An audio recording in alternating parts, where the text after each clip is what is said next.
যত বেশি সময় ধরে আপনি ডায়াবেটিসে ভুগছেন ততই আপনার দেহে বেশি ক্ষতি হচ্ছে। তো ক্ষতি যদি বেশি হয়ে থাকে তাহলে সেটা থেকে ফিরে আসাটাও সময় বেশি লাগবে।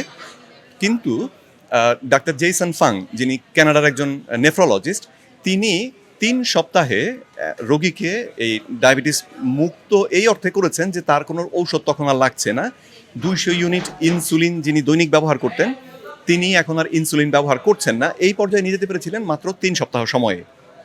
অবশ্যই তিনি যে কৌশল ব্যবহার করেছিলেন সেটা হচ্ছে তাদেরকে প্রায় ৩ সপ্তাহই না খাইয়ে রেখেছিলেন। তো তাতে ডায়াবেটিস স্বাভাবিক পর্যায়ে নেমে এসেছিল।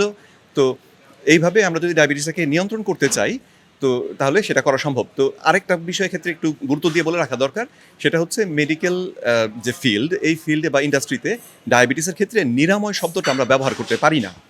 লিগ্যালি এটাকে বলা হয় যে ডায়াবেটিস একবার হয়ে গেলে যে দেহ থেকে একদম এমনভাবে সেরে যাবে যে কোনো কালই আপনার দেহে এটা ছিল না, এইরকমভাবে ডায়াবেটিস আসলে সারে না। তো সেজন্য নিরাময় শব্দটা আমরা ব্যবহার করতে পারি না।